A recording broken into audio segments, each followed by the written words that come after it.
మెరిసే తెల్లని చర్మం కోసం Japanese glutathione fruits flowers extract తో చేసిన ప్రిస్మాస్ గ్లూటా రోసా సోప్. అందమైన జీవితం కార్యక్రమానికి స్వాగతం. నమస్తే కళ్యాణ్ గారు. నమస్తే జయ గారు. నేను రివీల్ చేయటం కన్నా అసలు అనుష తను రెడీగా ఉంది మాట్లాడటానికి. ఫోన్లో కాల్ చేసేస్తానండి. తప్పకుండా మేడం. హలో అనుష, నమస్తే అండి. నేను జయానండి, అందమైన జీవితం ప్రోగ్రామ్ నుంచి మాట్లాడుతున్నాను. మేడం నమస్తే మేడం. నేను మీ కాల్ కోసమే ఎదురు చూస్తున్నాను మేడం. ఎప్పటి నుంచో అసలు చేస్తారని అనుకోలేదు మేడం. డెఫినెట్గా ఖచ్చితంగా మాకు వచ్చే ప్రతి మెయిల్కి స్పందిస్తాము. కాకపోతే ముందు వెనుక ఆ ప్రయారిటీని ప్రకారం మాట్లాడుతూ ఉంటాము. రైట్, ఇంకా లేట్ చేయొద్దు మా. నాతో పాటు డాక్టర్ కళ్యాణ్ చక్రవర్తి గారు ఉన్నారు. ఎస్, మాట్లాడున్నాను. అనుష నమస్తే అమ్మా. నమస్తే సార్. ఎవరిది సమస్య? మీరే ఎట్లా నా పాపని నన్ను కలపాలి సార్. మా ఆయన కూడా నాకు కావాలి సార్. అంటే పాపని అడిగిన తర్వాత భర్తను అడుగుతున్నావు ఏంటమ్మా? నీ పెళ్ళి అయ్యి ఎంతకాలం అయింది? నీకు ఎంతమంది పిల్లలు? మీ వారు ఎక్కడున్నారు? చిన్నప్పుడు 8 years ఉండగానే నాకు మా ఫాదర్ ఎక్స్పైర్ అయ్యారు సార్. తండ్రి చనిపోయారు. అప్పటి నుంచి మా మమ్మీయే చాలా కష్టపడి నన్ను ఎక్కడెక్కడో పని చేసి చాలా కష్టపడి నన్ను డిగ్రీ వరకు చదివించారు సార్. మమ్మీ ఎంతో కష్టపడింది. ఈ రోజుల్లో ఒక అమ్మాయిని పెంచాలంటే ఎంత కష్టపడాలి సార్. ఒక అమ్మాయినమ్మా, ఇంకెవరు లేరు? వేరే పిల్లలు ఎవరు లేరు? నువ్వు ఒక్కదానివే అమ్మకి? ఒక్కదాన్నే సార్. నేను కష్టపడి పెంచింది. నువ్వు ఎంతవరకు చదువుకున్నావా? డిగ్రీ చదివావా ఏంటి? డిగ్రీ వరకు చదివించింది సార్. నన్ను తండ్రి లేరు అనే లోటు లేకుండానే నన్ను పెంచింది సార్. తల్లి దైవంతో సమానం. వెనకాల ఏమైనా ఆస్తిపాస్తులు కానీ సొంత ఇల్లు అట్లా ఏమన్నా ఉన్నాయమ్మా? ఫైనాన్షియల్ ఒక హౌస్ అనేది ఉంది మేడం. డాడీ అలాగా చేసిన దాంట్లో, ఆయన సంపాదించిన దాంట్లో ఒక హౌస్ అనేది మటుకు ఉంది మనకు. అయితే మా ఫాదర్ చనిపోయాక తను వేరే పెళ్లి కూడా చేసుకోలేదు మేడం. ఇప్పుడు ఏమైందంటే తను నన్ను బాగా, నాకు ఒక మంచి సంబంధం చూసింది, పెళ్లి చేసింది. ఒక 1.5 years అయింది మేడం నాకు పెళ్లి చేసి. నాకు ఇప్పుడు ఒక 8 months పాప కూడా ఉంది మేడం. అయితే సార్ మమ్మీ నన్ను పెళ్లి చేసింది, చాలా గ్రాండ్ గా చేసింది. మంచిగా నేను పెళ్లి చేసుకుని వచ్చేసినాక ఏంటంటే తను రీసెంట్ గా ఒక 6 months దగ్గర పెళ్లి చేసుకుంది మేడం. తను కూడా ఒక రోజు వచ్చి ఇట్లాగా ఇన్విటేషన్ అది మాకు ఇచ్చి, ఇట్లా నేను పెళ్లి చేసుకుందాం అనుకుంటున్నానమ్మా అని చెప్పేసి అన్నారు. సో మేము కూడా అంతే ఓకే. తను కూడా ఇప్పుడు దాకా నా కోసం పెళ్లి చేసుకోలేదు, కష్టపడి పెంచింది, ఏ లోటు లేకుండా అన్ని నాకు ఇచ్చింది సార్. ఇల్లు కూడా అమ్మలేదు సార్. ఎందుకో పిల్ల కోసమే ఉంచుదామని అప్పు అడిగినా కూడా ఎవరు ఇవ్వకపోతే ఇల్లు కూడా తను అమ్మలేదు. పెళ్లి అనే ప్రస్తావన వచ్చిందా? లేదంటే నువ్వు ఎప్పుడన్నా అమ్మ నువ్వు పెళ్లి చేసుకోవచ్చు అని ఎప్పుడన్నా అన్నావా? ఇప్పుడు ఎందుకు వచ్చింది? పెళ్లి అయినటువంటి దగ్గర అసలు ఎప్పుడు లేదు సార్. తను ఎప్పుడు నాకు కూడా ఏమి షేర్ చేయలేదు. మేబీ తను కూడా చేసుకోవచ్చా లేదా అని ఆలోచించుకొని మరి డెసిషన్ వచ్చాక నాకు చెప్పిందో ఏమో గానీ ఎప్పుడు నాతో కూడా ఏం అనలేదు సార్. డైరెక్ట్ గా ఇన్విటేషన్ తీసుకుని వచ్చిన ఇవ్వటం ఏంటి? దానికి ముందు చెప్పలేదా అమ్మ నేను ఇలా పెళ్లి చేసుకుంటున్నాను, పెళ్లి చేసుకోవాలని అనుకుంటున్నాను, అసలు ఆ వ్యక్తి ఎవరు, ఈ వయసులో నిన్ను చేసుకోవటానికి ఎవరు ముందుకు వచ్చారు, నువ్వు ఇష్టపడ్డావా అతను ఇష్టపడ్డారా, అసలు మీ ఇద్దరు పరిచయం ఎప్పుడు అనేది బేసిక్ ఈ కంటెంట్ అనేది అమ్మ నీకు ఎప్పుడు చెప్పలేదా? డైరెక్ట్ ఇన్విటేషన్ తో వచ్చేసిందా? ఎప్పుడు చెప్పలేదు. ఒకసారి మటుకు ఇట్లా ఇన్విటేషన్ తీసుకొచ్చి చేసుకుందాం అనుకుంటున్నారు, ఏమంటారని అప్పుడు అడిగింది సార్. సో నువ్వు షాక్ అవ్వలేదమ్మా అప్పుడు? ఓకే, సంతోషకరమైన అంశమే, కానీ కొద్ది షాక్ అయ్యావా? అయ్యాం సార్. ఎందుకు అవ్వం సార్ అంటే అదేంటమ్మా ముందు చెప్పాలి కదా, ఇప్పుడు ఏంటి అని కూడా అన్నాం సార్. చేసుకోవటం డాక్టర్ గారు అన్నట్లు తప్పు కాదు, కానీ ఇప్పటికిప్పుడు చెప్పటం అనేది కొంత ఆలోచించాల్సిన విషయం. ఎందుకంటే ఇక్కడ 2 అంశాలమ్మా. అంటే ఒక సంతోషకరమైనటువంటి పరిస్థితి చాలా సందర్భాల్లో దిగ్భ్రాంతి కలిగించే అంశం కింద కూడా మారచ్చు. సో నీకు కూడా లోకజ్ఞానం ఉంటుంది కాబట్టి వచ్చే వ్యక్తిని కొద్దిగా నువ్వు కూడా అసెస్ చేయడానికి అవకాశం ఉంటుంది కదా. ఆ బేసిక్ అసెస్మెంట్ లేకుండా అమ్మ డైరెక్ట్గా ఇన్విటేషన్ తీసుకొచ్చి ఇస్తే వచ్చే వ్యక్తి కరెక్ట్ వ్యక్తి కాకపోతే ప్రాబ్లం అవుతుంది కదా. అందు గురించి నేను అంటున్నా. రెండో పెళ్లి చేసుకోవటం అనేది కామన్ అండి. ఇష్యూను ప్రకారం అమ్మాయి కానీ అబ్బాయి కానీ రెండో పెళ్లి చేసుకోవచ్చు ఎప్పుడు వాళ్ళ మధ్య పిల్లలు లేనప్పుడు. ఒకవేళ వన్స్ పిల్లలు ఉన్నారంటే ఖచ్చితంగా వాళ్ళ అభిప్రాయం అనేది తీసుకోవాల్సిన పరిస్థితి కదా కళ్యాణ్ గారు. అదే తల్లి యొక్క ఉద్దేశం ఎలా ఉంటుందంటే కనుక ఇక్కడ వరకు నేను నా జీవితాన్ని ఒక విధంగా దారబోసాను, సాక్రిఫైస్ చేశాను, కూతురు ఆడపిల్ల పెళ్ళి అయింది. ఒకప్పుడు అబ్బాయే ఉండుంటే కనుక ఆవిడ ఇంత ధైర్యంగా అడిగేసి ఉండేదా? ఎందుకంటే అబ్బాయి అంటే కనుక వచ్చేటటువంటి కోడలు ఉంటుంది అనేది. ఇప్పుడు కూతురు కాబట్టి మన కూతురు పుట్టింటి నుంచి అత్తింటికి వెళ్ళింది అనేటటువంటి ఉద్దేశంతో ఏంటంటే ఆవిడ కొద్దిగా స్వేచ్ఛ అనేది వచ్చి ఉండొచ్చు. కానీ ఎంత కాదనుకున్నా కూడా ఓకే నువ్వు ఏదైనా మైనరు నీకు తెలియనటువంటి అంటే కనుక అది వేరే విషయం. నువ్వు అమ్మకి సమాధానం చెప్పుకోవాల్సినటువంటి అవసరం లేదు, ఓకే. కానీ నువ్వు ఖచ్చితంగా నీ భర్తకు సమాధానం చెప్పాలి. ఎందుకంటే కనుక ఇది ఒక కుటుంబం, అది ఒక మర్యాద, ఒక పరువు కలిగినటువంటి అంశము. ఎందుకంటే కనుక నీ భర్త వాళ్ళ కుటుంబ సభ్యులకి చెప్పుకోవాలి. ఎస్ ఇన్విటేషన్ నీకు ఇచ్చిందా, భార్యాభర్తలు ఇద్దరికి ఇచ్చిందా? ఇద్దరికి సార్ వచ్చి ఇద్దరిని కూర్చోపెట్టే అప్పుడు నేను ఇట్లా డెసిషన్ తీసుకున్నాను అని అప్పుడు చెప్పారు సార్. మీ హస్బెండ్ రియాక్షన్ ఏంటి నాన్న? తను అప్పుడు ఏమీ మాట్లాడలేదు సార్. తను ఓకే అండి అదే కొంచెం సేపు ఆలోచించుకున్నారు. కొంచెం సేపట్లాగా తర్వాత మేము అందరూ కూడా కొంచెం ఓకే అయ్యి ఆమె డెసిషన్ కు ఓకే చెప్తున్నాం సార్. మేము కాదు అనుష, మీ హస్బెండ్ కూడా మనస్ఫూర్తిగా ఓకే చేసినట్లు అనిపించిందా నీకు? అప్పుడు చెప్పారు మేడం, తను ఓకే చేసుకోండి నాకేం అభ్యంతరం లేదు అని అన్నారు మేడం ఆయన కూడా. కాదమ్మా, నీకు మీ ఆయనకి మీ అమ్మగారి పెళ్లి యొక్క నిర్ణయానికి ముందు ఎటువంటి భేదాభిప్రాయాలు లేవు కదమ్మా? ఎటువంటి డిఫరెన్సెస్ అసలు లేవు సార్. చాలా మంచిగా ఉండేవారు సార్. అదే ఇప్పుడు ప్రాబ్లం అయింది సార్. సడన్ గా ఇప్పుడు మమ్మీ పెళ్ళైంది, ఆమె లైఫ్ ఆమె బానే బతుకుతున్నది, హ్యాపీగానే ఉన్నారు, మాకు ఏ ప్రాబ్లం లేదు. పెళ్ళైన కొన్ని రోజుల తర్వాత నుంచి మొదలు పెట్టారు సార్ ఈయన. ఎవరెవరు వచ్చారమ్మా పెళ్లికి? అందరూ వచ్చారు సార్. అంతా తను కూడా మంచిగా చేసుకున్నారు. మొత్తం బంధువులు వచ్చారు, వాళ్ళ రిలేటివ్స్ వచ్చారు, వాళ్ళ పేరెంట్స్ మా వాళ్ళు వచ్చారు. అందరూ ఉండగానే మంచిగానే చేసుకున్నారు సార్. అంటే ఏంటంటే అమ్మ తీసుకొచ్చిన విధానం ఖండించే విధంగా కొంతమంది సమాజంలో కొంతమంది చూస్తారు. ఈ వయసులో నీకు అంత అవసరమా అనే విధంగా ఇప్పటికీ కూడా అదే సమాజంలో మనం ఉన్నాం. ఇప్పటికి కూడా నిలదీసి నిందించి ఒక ఆడది అదే మగాడంటే ఇంకో విధంగా చూస్తారు. ఆడదైతే కనుక ఏమో నీకు ఇప్పుడు నీకు తోడు అవసరమా? తోడంటే కనుక చాలా చిన్న మాట. తోడు అవసరం అనరు మన సమాజం. ఇంకోటి అవసరమా అని అంటారు. అది నేను మాట్లాడను.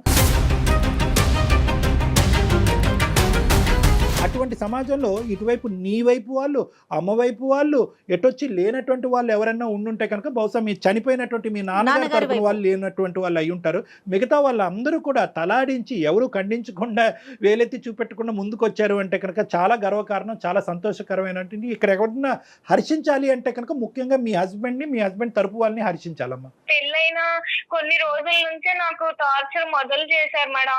మీ మమ్మీ అలా చేసుకుంటది, ముందు చెప్పలేదు, ఇంకా అన్ని పాతవన్నీ తవ్వుకుంటూ వస్తున్నాడు మేడం తను రోజుకో రకంగా. అదేంటమ్మా ఎలా మారిపోయాడమ్మా? అదే నాకు అర్థమైతలేదు సార్. మరి సడన్ గా అందులో ఆయనలో ఎందుకు మార్పు వచ్చిందో నాకు అర్థం కావట్లేదు. మా అమ్మ ఫోన్ చేస్తే చిరాకు పడ్డం, ఫోన్ పిలుస్తుంటే చిరాకుగా మాట్లాడడం, కాల్స్ కట్ చేయడం, అట్లా అంతా చేస్తున్నారు సార్. ఒక రోజు ఇంకా ఇలాగే మాట అనుకుంటుంటే ఎందుకండి మీరు అప్పుడంతా మాట్లాడుకుంటే ఇప్పుడు ఇట్లా మాట్లాడుతున్నారు అంటే కూడా గొడవ చేసేసి నన్ను బయటికి గెంటేశాడు సార్. బయటికి గెంటేశాడమ్మా? అవును సార్. నేను 1 month నుంచి మా ఫ్రెండ్ ఇంట్లో ఉంటున్నాను సార్. మా పేరెంట్స్ కూడా నేను చెప్పలేదు. బిడ్డ పాపని డే కేర్ లో వేసాడంట సార్. సరే 2-3 రోజుల్లో మళ్ళీ పిలుస్తారులే, కోపంలో ఉన్నారు కదా అని నేను అనుకున్నాను సార్. చంటి బిడ్డని అతను సరే డే కేర్ లో పెడతాడు, ఎక్కడ పెడతాడు కాదు, తల్లిని బిడ్డని దూరం చేయవలసిన అవసరం ఏముంది? అంత కర్కోటకమైన మనస్తత్వం కేవలం మీ అమ్మగారి పెళ్ళే దీనికి కారణమా ఇంకేమైనా ఉందా? అదొక్కటే సార్. అసలు ఏ ప్రాబ్లము లేదు, అంతా మంచిగా ఉండేవాళ్ళం. ఇప్పుడు నా బిడ్డ మీ మమ్మీ ఇట్లా పెళ్లి చేసుకుంది, ఈ వాతావరణంలో పెరిగితే నా బిడ్డ ఏమైపోవాలి, తను ఎట్లా పెరుగుతుంది, ఏదేదో మాట్లాడుతున్నాడు సార్ నన్ను. మీ అమ్మగారు పెళ్లి కూతురు అయ్యేటప్పటికి ఎంత కాదనుకున్నా కూడా, ఎంత ఇక్కడ అక్కడ బ్యాలెన్స్ చేయాలని అనుకున్నా కూడా, ఆవిడ ఇంకో ఇంటి కోడలు అయ్యేటప్పటికి ఆవిడకి వేరే ఇంపార్టెన్స్ పెరిగింది. అక్కడ ఆ భర్తను చూసుకోవాలి, కొత్తగా వచ్చేటటువంటి భర్తను చూసుకోవాలి, వచ్చేటటువంటి ఆ కుటుంబానికి మర్యాదలు చేసుకోవాలి. సో బహుశా ఈ బ్యాలెన్స్ చేసుకోవటంలో ఎక్కడైనా అల్లుడు గారు అనే ఈ స్థానాన్ని కొద్దిగా నెగ్లెక్ట్ జరిగిందా? ఇతని ఇంపార్టెన్స్ తగ్గిందా? ఎందుకంటే కనుక ఇతని వెనకొకటి ముందొకటి వేసే వేషధారణ ఇతనికి ఉంది అనేటటువంటిది నీ మాటలో చెప్పలేదు. ముందు నుంచి మేము బాగానే ఉన్నాం. ఎక్కడో చోట అతను నెగ్లెక్ట్ చేయబడ్డాడా, హర్ట్ అయ్యాడా, అతని మనసు గాయపడిందా? ఎంత గాయపడినా కూడా చంటి బిడ్డను దగ్గర పెట్టుకుని తల్లిని మెడపట్టుకుని బయటకు కంటడం అనేది అది మూర్ఖత్వం. మీ అత్తగారు మామగారితో ఏమైనా మాట్లాడి ఇక్కడ జరిగే పరిస్థితిని వివరించావా? లేదు సార్. అసలు వాళ్ళకు కూడా ఏం చెప్పలేదు సార్. మేము ఎవరికి చెప్పలేదు. అమ్మ వాళ్ళకి చెప్తే తనే ఏదో ఇప్పుడిప్పుడే తను ఏదో పెళ్లి చేసుకుని ఇన్నాళ్ళు కష్టపడి పెళ్లి చేసుకుని హ్యాపీగా ఉంది, తనని ఎందుకు డిస్టర్బ్ చేయడం అనేది ఏమీ చెప్పలేదు. నువ్వు చంటి బిడ్డని అక్కడ వదిలేసి ఇంట్లోంచి బయటకు అడుగు పెడితే కనుక 4 రోజులు అయ్యిందని అంటున్నావు. నువ్వు ఎక్కడున్నావు అనేది మీ అమ్మకి తెలియదా? నీ బాధను మీ అమ్మకి చెప్పుకోవా? చెప్పాలి కదా సార్. నేను ఎందుకు అమ్మని డిస్టర్బ్ చేయడము అని చెప్పి నేను చెప్పలేదు. అలా కదమ్మా, అమ్మ అడుగుతుంది కదా, బిడ్డ ఏడు పినిపించట్లేదు, అల్లుడు గారు ఎక్కడున్నారు, అల్లుడు గారితో మాట్లాడాలి, వీడియో కాల్ చేస్తే బిడ్డను చూస్తాను అని అమ్మ అంటది కదా. మరి ఇవన్నీ ఎలా దాచిపెట్టావు ఈ 4 రోజులు? అంటే తను కూడా ఏమి నాకు ముందు చేసినంతలాగా కాల్ అది చేయటం లేదు సార్.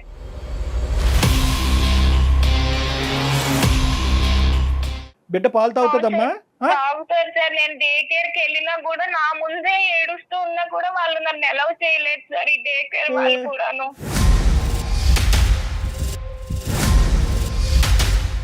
కాదమ్మా, ఇప్పుడు మాకు చేయటం వెనకతలు నీ భర్తతో మాట్లాడమన్నా మీ తల్లితో మాట్లాడాలి? ఇప్పుడు మేము మా హస్బెండ్ తోనే మాట్లాడాను సార్. అసలు ఎందుకు అలా ఉంటున్నారు, ఆయన ప్రాబ్లం ఏంటో మీరే క్లియర్ గా కరెక్టే అడగండి. మాట్లాడతాము.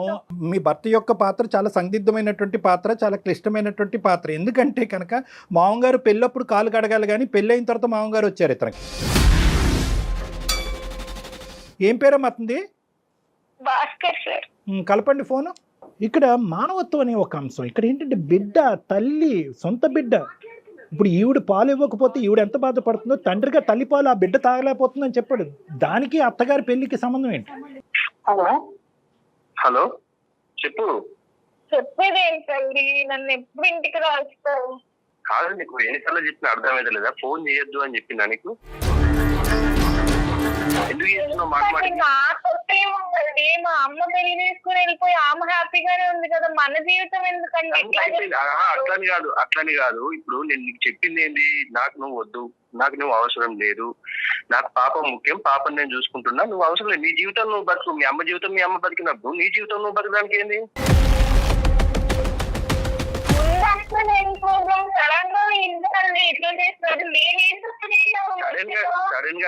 సడన్ గా చేసింది మీరు సడన్ గా చేసుకొని మీరు కథలు పడి మీరు ఇది చేసుకుంటే దానికి నేను ఎట్లా బాధ్యత అయితా?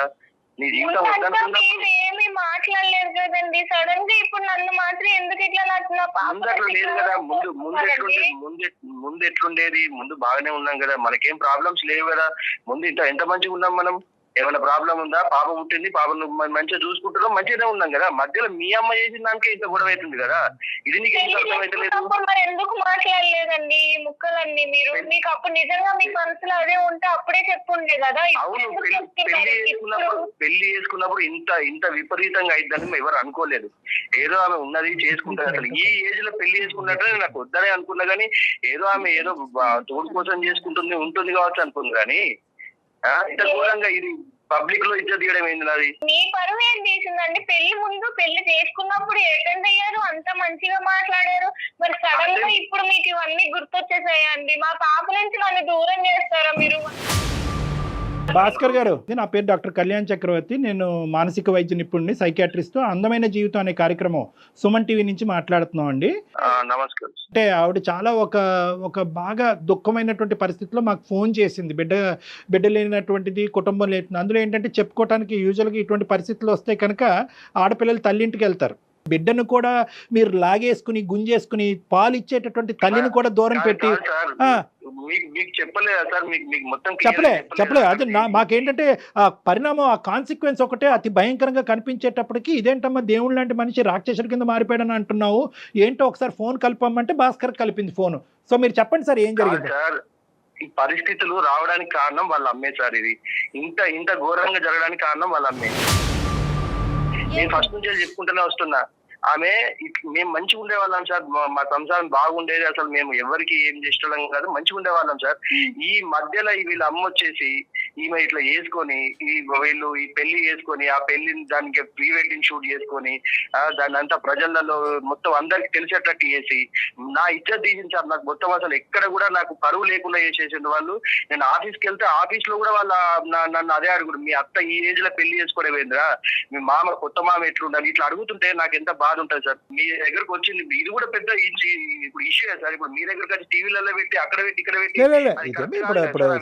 భాస్కర్ గారు, అందమైన జీవితం జయాన్ని మాట్లాడుతున్నానండి. మీరు ఎక్కడా కూడా కనిపించరు, మీ వివరాలు ఎక్కడా చూపించమండి. జస్ట్ ఫోన్ కాల్ లో మాత్రమే మీరు ఉంటారు. తనకి ఏం చెయ్యాలో తెలియక పాలు కూడా మాకు కాల్ చేసింది. నేను చాలా మానసిక క్షోభ అనుభవిస్తున్నాను. అయ్యో, మాకు అర్థమవుతుందండి, మీ బాధ అర్థమవుతుంది. ఏమండి భాస్కర్ గారు, ఒకటే భాస్కర్ గారు, సమస్య లేదు. 2.5 సంవత్సరాలు బట్టి వన్ సైడెడ్ ఎక్కడా కూడా మేము వినలేదు. రాసిస్తా కావాలంటే. ఎప్పుడు కూడా 2 సైడెడ్, కావాలంటే 3 సైడెడ్, లేదంటే 4 సైడెడ్, కానీ ఎప్పుడు 1 సైడెడ్ కాదు. న్యాయం చేయండి సార్. మీరు నాకు ఫోన్ చేశారు కదా, మీరు నాకు న్యాయం చేయండి లే, సార్. నా side కూడా ఆలోచించండి. సార్ న్యాయ అన్యాయాలు తెలియదు సార్ నాకు. న్యాయ అన్యాయాలు జరగాలి అంటే కనుక ముందుగా మీ బిడ్డకు జరగాలండి. ఫస్ట్ అది కంక్లూడ్ చేద్దాం, మిగతావన్నీ తర్వాత మాట్లాడుకుందాం. చంటి బిడ్డని తల్లిపాలు లేకుండా ఎలా అండి చేస్తాము నెల రోజులు బట్టి? ఇక్కడ పెరగాలి సార్ ఆమె. ఇలాంటి వాతావరణంలో పెరిగితే ఆమె పుట్టే భవిష్యత్తు ఎంత సార్? మీరు గొప్ప వాతావరణం సరే, ఇవన్నీ కాదు, పాయింట్ టు బి నోటెడ్. మీరు ఆవిడ వచ్చినటువంటి విధానం పద్ధతి కరెక్ట్ కాదు, దాన్ని మేమే ఖండిస్తున్నాం. ముందు చెప్పకుండా ఏదో గుడికి వెళ్తున్నాను అన్నట్టుగా పెళ్లి చేసుకుంటున్నానని చెప్పి ఇన్విటేషన్ ఇవ్వటం అనేది ఆశ్చర్యం కలిగేటటువంటి అంశం. కొద్దిగా మెచ్యూరిటీ ఉండాలి. ఇక్కడ కూతురికి ఇన్విటేషన్ ఇవ్వట్లేదు, కూతురికి సంబంధించిన భర్తకు కూడా అల్లుడికి కూడా ఇన్విటేషన్ ఇవ్వటుంది. ఇదేంటంటే ఆవిడ చేసేటటువంటిది ఆవిడ పాయింట్ ఆఫ్ వ్యూలో ఇప్పటి వరకు త్యాగం చేసినటువంటి జీవితంలో కూతురు ఇంట్లోంచి బయటకు వెళ్ళిపోయిన తర్వాత ఒంటరి జీవితం అనుభవించలేక ఒక ఆడదానికి లేదా ఒక మగాడికి ఒక తోడు ఉండాలి కాబట్టి వాళ్ళు ఇష్ట ప్రకారం వాళ్ళు పెళ్లి చేసుకుంటారు. అది నేను ఖండించట. అది వినండి ఒక్క నిమిషం, నేను ఒకే పాయింట్ మిమ్మల్ని అడుగుతున్నా, అప్పుడు ఒప్పుకున్నారా లేదా? మీరు అప్పుడు ఒప్పుకున్నారా లేదా? తోడు ఉండాలంటే ఒక దగ్గర ఉంటారు, వాళ్ళు కలిసి ఉంటారు, వాళ్ళు ఒక ఇంట్లో ఉంటారు, గుట్టు చప్పుడు కాకుండా ఉంటారు. కానీ సార్ ప్రీ వెడ్డింగ్ షూట్ ఎవరు చేసుకుంటారు సార్? ఏ ఏజ్ లో చేసుకుంటారు సార్? మీరు చెప్పండి, మీరు నాకు న్యాయంగా. సో ప్రాబ్లం పెళ్లిది కాదు, ప్రీ వెడ్డింగ్ షూట్ది. అంటే మీరు చెప్పారా, అత్తమ్మ మీ పెళ్లికి నేను వస్తాను, నేను అక్షింతలు వేయకపోయినా కూడా మిమ్మల్ని దీవిస్తాను, లేదంటే అందరితో పాటు కూర్చుని పప్పన్నం తింటాను, కానీ ప్రీ వెడ్డింగ్ షూట్ మాత్రం చేయొద్దు, తర్వాత శోభనం కూడా చేసుకోకూడదు అని చెప్పారా? ఆ కండిషన్ రాసిచ్చారా? సార్ మా అత్త కాదు సార్, మా అమ్మలాగా భావించిన అమ్మలాగా భావించి ఆమె తెచ్చుకొని చేసుకుంటే ఆమె చేసిన పనికి నాకు అసలు ఎక్కడ తలెత్తుకోకుండా చేసింది సార్ ఆమె. సో మీ లెక్క ప్రకారం ఏంటంటే పెళ్లి అనేటటువంటి దానికి మీకు అభ్యంతరం లేదు, కానీ పెళ్లి అనేటటువంటిది గుట్టు చప్పుడు కాకుండా మూడో కంటికి తెలియకుండా చేసుకోవాలి అని అంటారు మీరు, అంతేనా? అంతే కదా సార్, అంతే. ఇప్పుడు పెళ్లి అనేది గుట్టు చప్పుడు కాకుండా చేసుకోవాలి. ఈ ఏజ్ లో చేసుకుంటున్నప్పుడు మరి ఎవరన్నా రిలేటెడ్ వాళ్ళ భార్య చేసుకోవడానికి ఇదేమి తప్పుడు రిలేషన్ కాదు కదా సార్. ఆమె మీద ఆమె కూతురు జీవితం కూడా ఆధారపడింది మేడం. అది ఎందుకు ఆలోచించట్లేదు ఆమె? రైట్ భాస్కర్ గారు మీ మాటను బట్టి నాకు అర్థమైంది చెప్తాను. పెళ్లి చేసుకోవటం వరకు ఓకే, ఇలాంటి చిన్న పిల్లల్లాగా ప్రీ వెడ్డింగ్ షూట్లు చేయటం లేకపోతే నలుగురిలోకి నానటం అనేది మీకు నచ్చలా, అది ఆ ఇంపాక్ట్ మీకు పడింది, అంతేనా? కాదు, హనీమూన్ కి వెళ్తున్నారు మేడం, హనీమూన్ కి వెళ్ళారు వాళ్ళు, మేము కూడా వెళ్ళలేదు మేడం హనీమూన్ కి. మీకు అయిందండి ప్రీ వెడ్డింగ్ షూట్ హనీమూన్? మీకు అవ్వలేదా? లేదు సార్, హనీమూన్ లేదు, ప్రీ వెడ్డింగ్ షూట్ లేదు.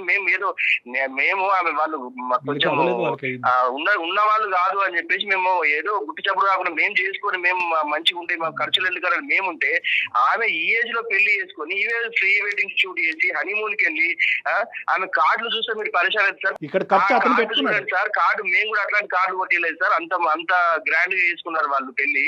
అది అంటే వీళ్ళని చూసి ఇప్పుడు తోడు కావాలన్న తోడు అంటే ఎట్లుంటారు సార్? ఒకరికొకరు తోడు. ఈ ఏజ్ లో కృష్ణారామ అనుకునే ఏజ్ లో ఆమె అట్లా కృష్ణారామ అనుకుంటే పెళ్లి చేసుకోవచ్చండి. కృష్ణారామ అనుకున్న వాళ్ళు పెళ్లి చేసుకోకూడదా, లేదంటే పెళ్లి చేసుకున్న వాళ్ళు కృష్ణారామ అనుకోకూడదా? అది లెక్క కాదు. నెంబర్ 1 వెడ్డింగ్ ఒకటే భాస్కర్, విత్ డ్యూ రెస్పెక్ట్స్, నీకు మాటకు అడ్డుకొస్తున్నాను, కొద్ది పెద్ద మాటలు వాడుతున్నాను. నాకంటే చిన్నవాడివి, ఒక 2 మాటల్లో నేను కరెక్ట్ చేయాలి. ఎందుకంటే ఇప్పుడు వరకు నిన్ను దేవుడు అన్నట్టే మీ ఆవిడ చెప్పింది, దేవుడు అన్నట్టే మేము ట్రీట్ చేయాలనుకుంటున్నాం. ఇక్కడ ప్రాబ్లం ఎక్కడ వచ్చిందంటే పెళ్లి వల్ల ప్రాబ్లం వచ్చలేదు, పెళ్లి చుట్టూరు ఉన్న గ్రాండియో ఉంది చూడండి. అంటే ఏంటంటే ఆ హైఫైడ్ పెళ్లి, అది ఖచ్చితంగా మీ పెళ్లి కంటే అది ఓవర్టేక్ చేసింది. అది బహుశా ఏంటంటే మీ అత్తగారు నిలవరించవలసింది, ఏమండి ఇంత హైఫైడ్ వద్దు, మనం ఏదో రొటీన్గా చేసుకుందాం అని చెప్పి వాళ్ళ భర్తకు చెప్పి ఉండొచ్చు. ఇక్కడ ఖచ్చితంగా వచ్చినటువంటి ఖర్చు ఎవరు పెట్టారు అంటే కనుక అతను పెట్టుకున్నాడు. ఇప్పుడు ఏంటంటే అతని మాట మీ అత్తగారు కాదనలేకపోయిందేమో. అతని పెళ్లి ఇప్పుడు వచ్చి అతని జీవితంలో పెళ్లి అనేది జరగలేదంటే నాకు పాప ఉంది, అల్లుడు ఉన్నారని చెప్పుకోవాలి కదా సార్. ఆమె మా అమ్మాయికి చిన్న వయసులోనే మా డాడీ అనేది చనిపోయారు సార్. ఆమెకి అప్పటి నుంచి ఆమె ఏ కోరికలు లేకుండా నన్ను మాత్రమే నన్ను చూసుకుంటున్నా, నాకు ఏ లోటు లేకుండా సంతోషాలు కూడా పక్కన పెట్టింది సార్. నీ వైపు కానీ మీ తల్లిగారి వైపు కానీ నాకు ఎటువంటి వ్యతిరేకత లేదు, కానీ ఒక్కటమ్మా ఇక్కడ కుటుంబం సంప్రదింపు ఈ 2 పదాలని అమ్మ గీత దాటేస్తుందమ్మా.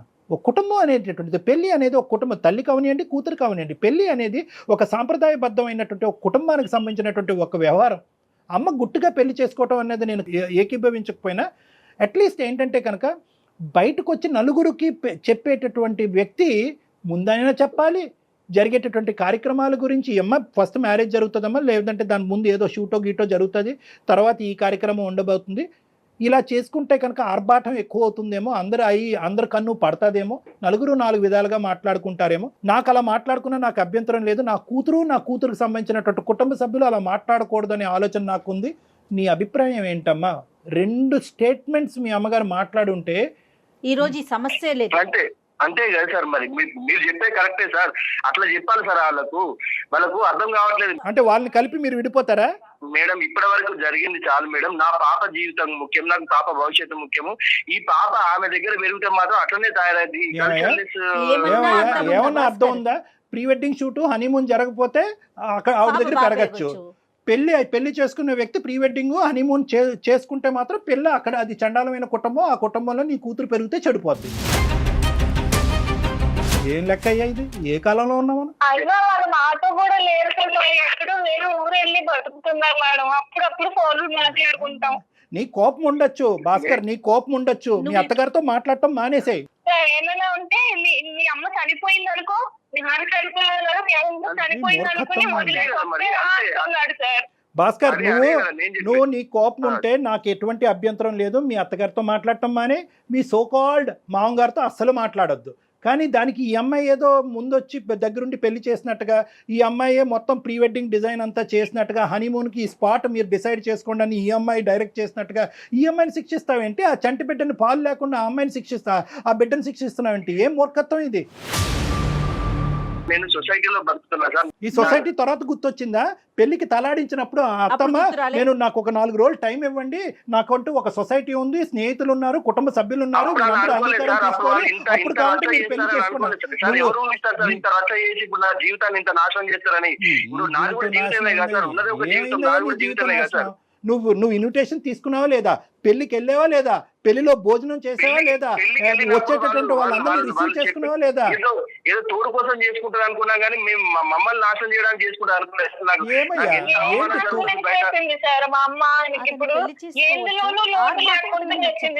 భాస్కర్, ఇప్పుడు మీరు చేసే పని ఎలా ఉందో తెలుసా? అనుషని వాళ్ళ అమ్మతో మాట్లాడటానికి లేదు. అనుష బిడ్డ దగ్గరికి, అంటే ఇటు పక్క ఇప్పుడు మీరు ఇద్దరు తల్లుల్ని వేరు చేస్తున్నారబ్బా భాస్కర్. ఆలోచించండి మేడం. మీరు వాళ్ళ గురించి ఆలోచిస్తుంది మేడం. నా జీవితం ఇప్పుడు నా ఇంట్లో చూసుకుంటే నా దగ్గర ఉన్న అందరూ అదే అంటుంది మేడం. నా చుట్టాలలో నా ఫ్రెండ్స్ లలో నా పరువేం కావాలి మేడం. వాళ్ళ గురించి ఆలోచిస్తే భాస్కర్, ఎవరన్నా ఏదన్నా వాక్కొని అదాన్ని అనవసరం. ఇక్కడ 2 ఫ్యాక్ట్స్ చెప్తాను భాస్కర్, తర్వాత మీరు మాట్లాడండి మీ మనసులో ఫైనల్గా ఏముందన్నది. మీకు అవమానం పట్టడం అనేది ఎంత నిజమో, ఈరోజు అక్కడ తల్లి నుంచి ఈ అమ్మాయిని దూరం చేయటం కానీ, లేదంటే నీ భార్యని సొంత బిడ్డ నుంచి దూరం చేయటం అనేటటువంటిది చాలా క్రూరమైనటువంటి అంశం. అంతకంటే పెద్ద వర్డ్ ఏదన్నా ఉంటే అక్కడ నేను పెట్టాలి. చాలా మీ అవమానం అనేది ఒక ఎత్తు, కానీ ఈ క్రూరమైనటువంటి చర్యకి మీరు ఏంటి అనేది మీరు మర్చిపోయి మానవతా విలువలని తీసి పక్కన పెట్టేసి, ఫైనల్గా ఇక్కడ సఫర్ అవుతుంది నా బిడ్డే అనేటటువంటి యాంగిల్ కూడా పక్కన పెట్టేసి, సొసైటీ అవమానకరంగా చూస్తుంది అనేటటువంటి సొసైటీ అనే అంశంలో మీరు కంప్లీట్గా మునిగిపోతున్నారు.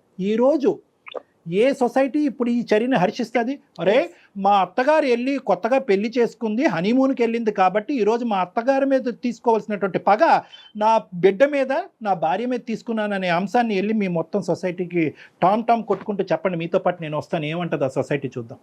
సార్ మీరు పెద్ద వ్యక్తిగా మధ్య నుంచి అడుగుతున్నారు కాబట్టి సార్ నేను మీకు చెప్తున్నా సార్. నాకు అనుష వాళ్ళ అమ్మకు సంబంధం లేదు, నాకు వాళ్ళు చనిపోయిండ్రు, నాకు వాళ్ళు ఎవరు అక్కడ లేదు అని రమ్మని సార్ నేను తీసుకుంటా సార్. నేను సార్ ఏంటి సార్, నాకు అంత పెద్ద శిక్ష వేస్తున్నాడు ఆయన. నా బిడ్డకి నేను ఎలాగో, మా మమ్మీకి కూడా నేను అలానే కదా. హలో, దూరం చేస్తారు. భర్త పిల్లలు అవసరం లేదా నీకు? భర్త పిల్లలు అవసరం లేదా నీకు? మీ అమ్మే ముఖ్యమైతే మరి ఆడికే వెళ్ళు. మరి నువ్వు మధ్యలో మళ్ళీ ఎందుకు ఫోన్ చేపిస్తున్నావు? మళ్ళీ ఎందుకు వస్తా అంటున్నావు?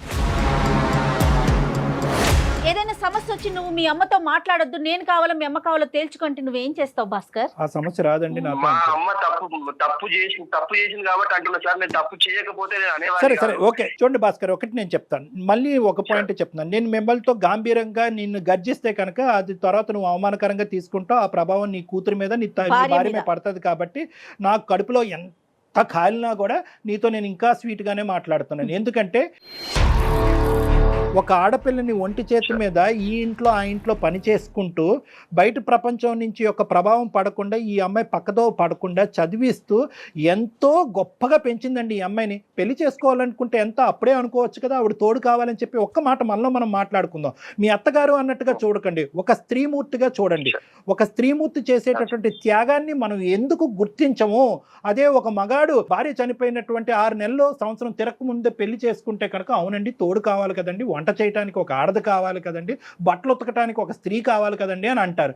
అదే ఒక ఆడది ఒక పెళ్ళి అయిన తర్వాత పెళ్లి చేసుకుంటే కనుక ఎందుకు చేసుకుంటుంది? అంత ఆర్భాటం అవసరమా? గుట్టు చప్పుడు కాకుండా చేసుకోవాలి కానీ అంత ఆర్భాటం చేసుకుని చేయవలసిన అవసరం ఏం చెప్పి ఒక పక్క నుంచి తల ఊపుతూనే ఉన్నాం పెళ్లికి, ఇంకో పక్క నుంచి ఖండిస్తూనే ఉన్నాం. దాని ప్రతిఫలం, దానికి పనిష్మెంట్ ఎవరంటే కనుక ఆ అమ్మాయి కన్నటువంటి బిడ్డ. ఏ బిడ్డనైతే కనుక అల్లారు ముద్దుగా ఇప్పటి వరకు కాపాడుకుంటూ వచ్చిందో ఈరోజు తన పెళ్లి వల్ల ఈ బిడ్డ బయటకు వెళ్ళి ఉంటుందంటే కనుక గుండెకి చచ్చిపోద్దండి ఆ తల్లి. ఇంకా ఆవిడ తెలియదు కాబట్టి ఈ మాత్రం అన్నా మాట్లాడుకుంటున్నాం.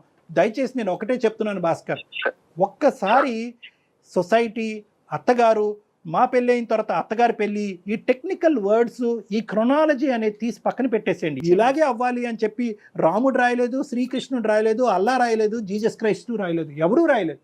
ఇది మనకు మనంగా సృష్టించుకున్నటువంటి ఒక విచిత్రమైన విడ్డూరమైనటువంటి సాంప్రదాయం.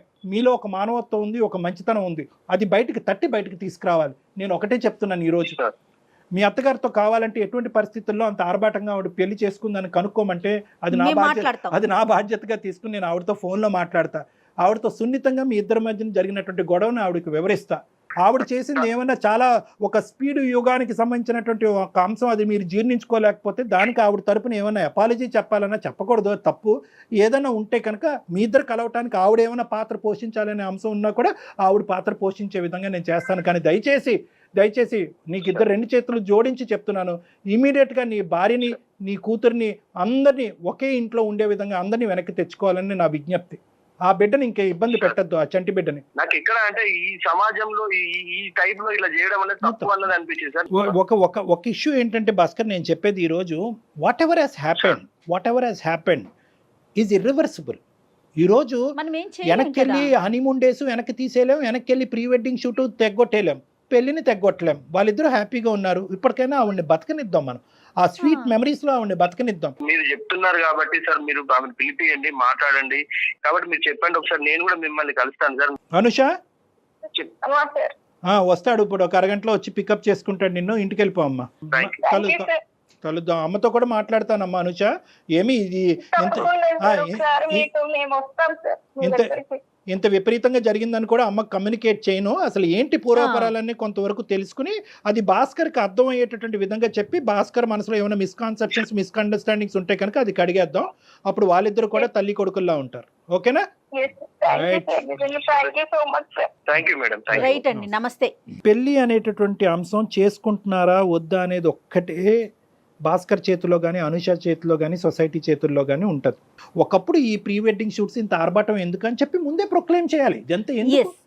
ఇన్విటేషన్ ఇచ్చినప్పుడే అమ్మ ఇది చాలా సీక్రెట్గా ఏదైనా గుడిలో చేసుకుందాం, ఒక 10 మంది అటు ఇటుని పిలుద్దాం, పప్పన్నం పెడదాం, చాలమ్మా దీని పెద్ద ఆర్భాటం చేసి చెప్పుంటే సరిపోయి ఉండేది. ఎనీహౌ ఒకసారి వాళ్ళు వస్తారండి, భాస్కర్ వస్తాడు డెఫినెట్ గా, మీరు మాట్లాడండి. ఇంకేం ఉండదు మేడం, ఇంకేం ప్రాబ్లం ఉండదు. yes they are very happy, they will be very happy together. ఎందుకంటే భాస్కర్ లో కూడా ఎందుకో తెలియనటువంటి ఒక నెగిటివ్ యాంగిల్ వచ్చింది, కానీ వాస్తవానికి 99.9% ఆ అబ్బాయిది పాజిటివ్ యాంగిలే.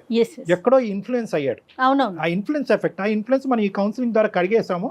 ఇంకొద్దిగా ఆ తల్లి గారి ద్వారా మాట్లాడిపించి, బాబు భాస్కరు ఇది పరిస్థితి అని ఆవిడ చేత ఒక 2 మాటలు చెప్పుంటే కనుక ఇంత గొప్ప ఫ్యామిలీ ఇంకెక్కడ ఉండదు. సూపర్ అండి. రైట్ కళ్యాణ్ జీ, నమస్తే.